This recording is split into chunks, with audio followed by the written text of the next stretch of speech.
70 delegates from Ubay are in Newcastle to celebrate 10 years of cultural and business ties. But the culture on display at City Hall is much older. Calligraphy dates back 2,000 years, and Ubay experts gave some technical tips on the ancient art form. Green tea has been a tradition in Japan for generations, a custom these young Novocastrians found hard to swallow. Hundreds of visitors crowded into City Hall, a reception which surprised organisers. We are really happy to have so many people. We didn't expect, The display continues tomorrow with the highlight a Japanese choral group singing traditional folk songs.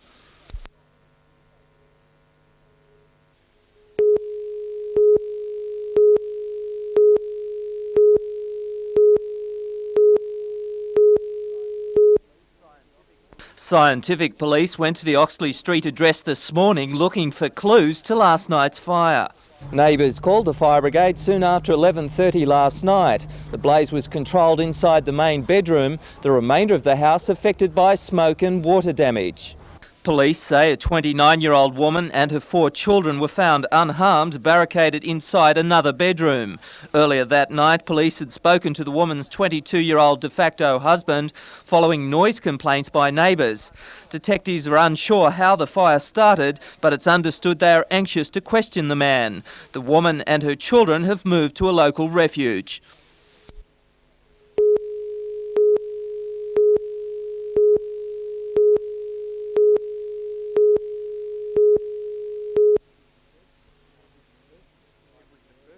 It was the first of its type in the area, drawing together youth workers, art and drama groups, and by the word on the street, a good turnout of young people eager to take part. Civic Park was centre stage for a tent theatre that has seen 12 local groups perform since Friday.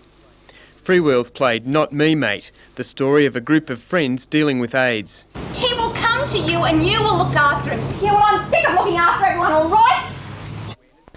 An awareness of social problems also featured on a spray-painted art wall in the park. Other activities included a poetry book and a photography exhibition. Colourful banners were hung from a city car park. The festival was made possible with a $25,000 government grant, and organisers hope to make it an annual event.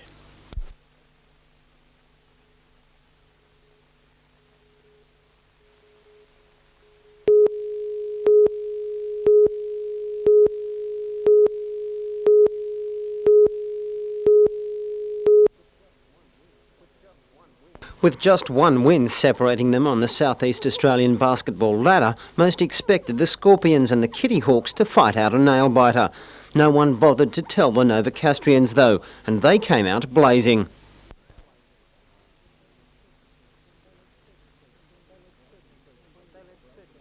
They led 33-20 at the break, then turned the heat up even further in the second half. The Illawarra girls became increasingly desperate, but could do nothing to counter the cool Scorpions' attack.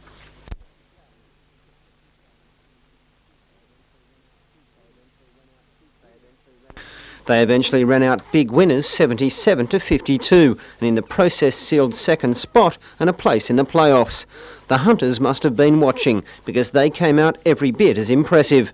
No one watching would have believed this was the same side that had lost 25 games in a row, and some slick moves left the Goulburn Valley Giants shell-shocked.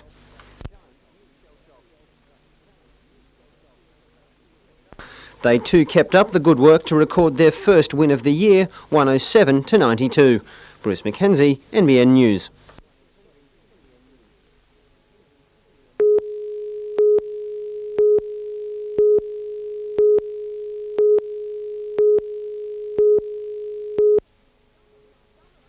With summer fast approaching, there's nothing quite as mouth-watering as fresh fruit and vegetables.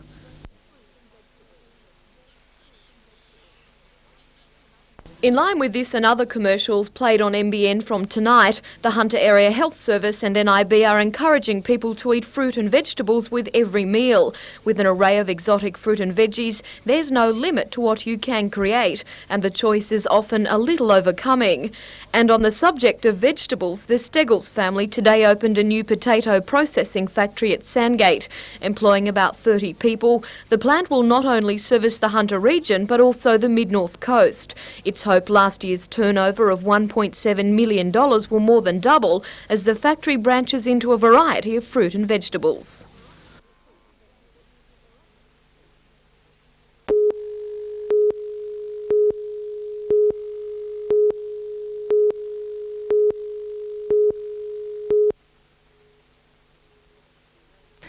It has been known for nearly 50 years that Charlestown would face increasing congestion problems, but it was only 5 years ago that the bypass was given priority. The road was to start at Windale, crossing vacant land to Warners Bay Road, through Hillsborough between the Golf Club and Public School, and across to the Mile Road. The section from Hillsborough to Warners Bay Road was due to start this week, but because budget funds were needed for flood-damaged roads, the bypass has been deferred indefinitely, according to Mr Face. The fact is that it is a very important piece of road. It is carrying traffic well beyond its capacity, and it is creating a lot of problems for a lot of people. He says Charlestown is reaching traffic saturation, with around 80,000 vehicles passing through daily. Now he believes residential areas are being affected by continual traffic flow. But I'll naturally make overtures to the Minister to see whether he can prioritise this road in a way that it can start, if not immediately, but certainly during this financial year, certainly at the last next year. In other words, get in for the bid in the next budget, because there's nothing to indicate that that is going to take place.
The Tomago Aluminium Company proposes to establish an extra pot line at a cost of $70 million. 1,000 extra staff will be needed during construction. The extension will provide an extra 400 jobs. Residents have already expressed fears about pollution, fears that were dismissed as unfounded by Premier Nick Greiner when he visited the plant last year. More recently, the company's environmental impact statement prompted 22 public submissions, many voicing concern about fluoride contamination and calling for a public inquiry. There are 6 submissions from government departments, including a Hunter Water Board request that close monitoring of possible pollution continues. Now, the Minister for State Development awaits a reply to his request that the government take control of the extension application. I anticipate that the Minister Hay will look at my request, and I would think that an inquiry will be ordered, and eventually the approvals or otherwise on the proposal will be dealt with by the Minister for Planning.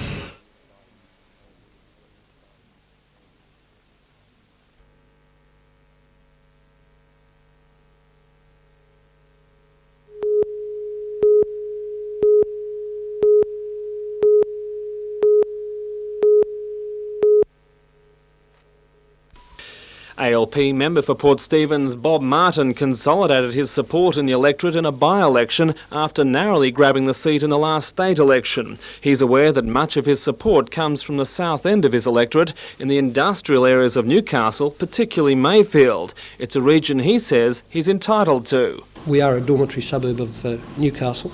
There are about 12,000 cars a day come out of that northern area through Fern Bay into Newcastle, so it's very much a Newcastle-oriented seat. But the State Liberal Party is aware that Bob Martin's weakness lies further to the north in the Nelson Bay area. They propose, by abolishing the Myall Lake seat, to have the northern part of Port Stephens expand to include Tea Gardens and Hawk's Nest, areas not noted for their Labor voting patterns. The Port Stephens electorate is about 1,000 voters under strength under the new system. The Labor Party wants them from the south, the Liberal Party from the north. Wherever you add those extra people to the 18,000 on the Nelson Bay subdivision, if you're going to join people that have a common interest and a sphere of influence that's the same, well, it's going to come southwards or southwestwards. It's not going to go northwards. Either way, both parties are aware that the outcome of this particular tug-of-war could mean the difference between winning or losing a seat. Tom Hilston, NBN News.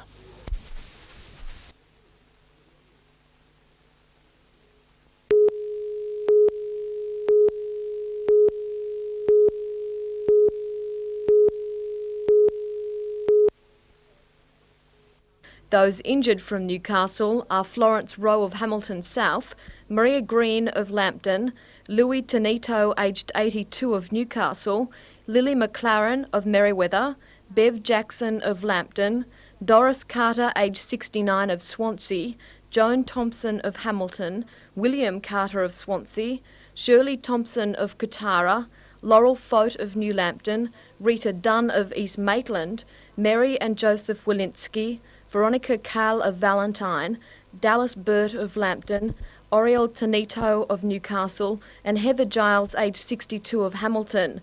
Most of those injured or killed were members of the Newcastle Combined Pensioners Association.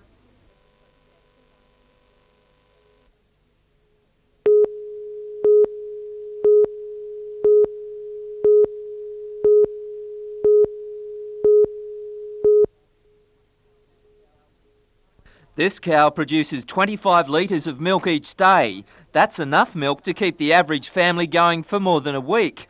But according to the experts, the cow can do better.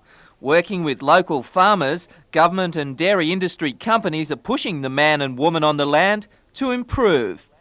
The Department of Agriculture call it milkonomics. That's converting this clover and grass into milk for your kitchen table in the most productive and cost-efficient way. There are a lot of things that could be done and after all, everyone can improve. Dairy farmers in Dungog, Gresford and Gloucester have sent in their farm statistics to the department. Figures like supplementary feed expenses, fertiliser and vet bills are calculated in relation to the number of litres of milk produced to the hectares farmed. From these figures, the most profitable farms are highlighted.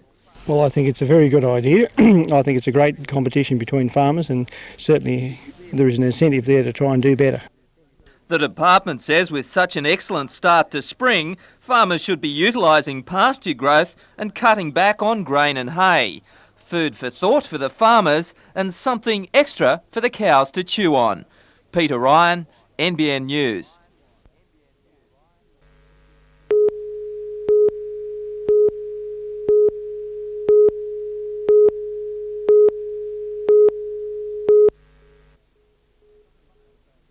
It was finals day at the District Park Tennis Centre and the cool conditions made for some exciting contests. James McLeod carried the hopes of Novocastrians into the 12 years final where he took on Long Jetty's David Field. The local boy began brilliantly, taking the first set 6-1, but he faltered in the crucial 12th game to lose the second 7-5. In the decider it was Field who prevailed and he clinched the Northumberland title 1-6, 7-5, 6-3. Branxton's Jodie Stanford also qualified for the 16 years final and it too went to 3 sets. Wagga Wagga's Karen Anderson took the first 6-4 but conceded the second by a similar margin. She came back when it counted though to wrap up the match 6-4, 4-6, 6-4. In the Blue Ribbon Boys 16 years final, Sydney-siders Jason Lajewski and Patrick Crow went after everything. Lajewski took the game in 3 sets, while several Novocastrians fought their way through to the doubles finals.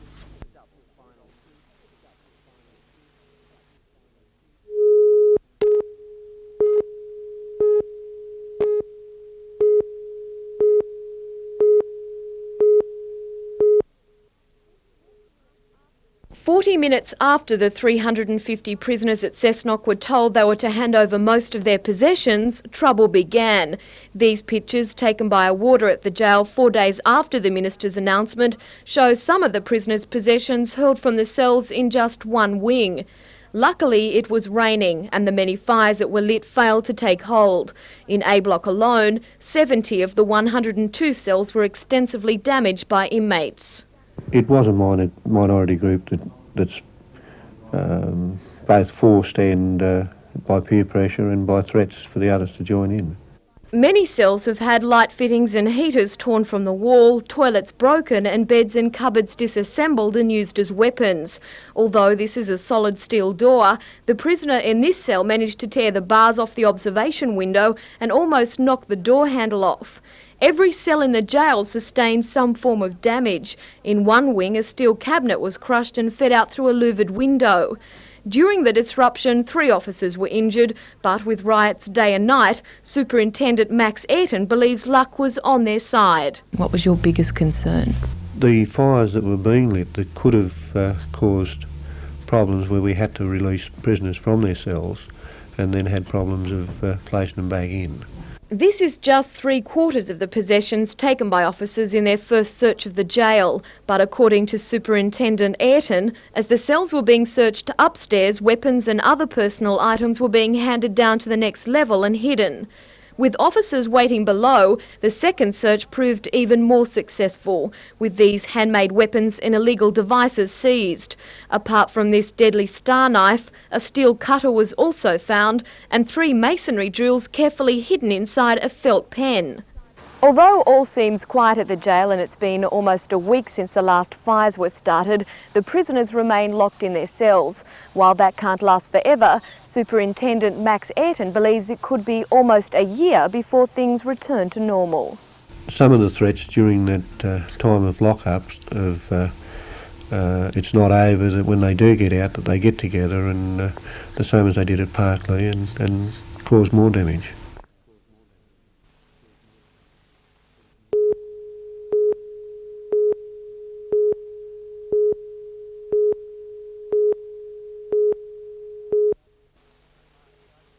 Mark Sargent had a final beer with his mates before leaving for Sydney tomorrow. The night's first Kangaroo representative, Mark was given special tribute by his club, a leather bag for his green and gold jumper and words of encouragement for the trip.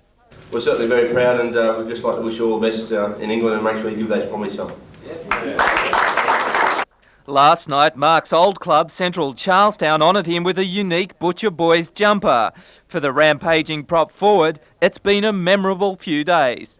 Well, it's been very hectic, but it's been enjoyable. I've been going from one function to the other sort of thing, and it's very encouraging to know that the people in Newcastle this supportive of myself and probably more importantly of the Knights in general.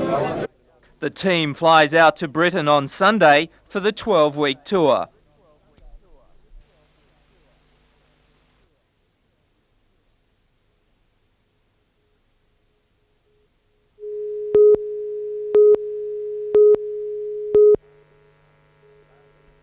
A blast from the past at the Cliff Bar Beach today as surfers from a different era took to the waves on the first day of competition in the Still City Malibu Classic. This event has developed into a top-line contest over the years, and again it has drawn a marvellous field which will compete in various divisions and board dimensions.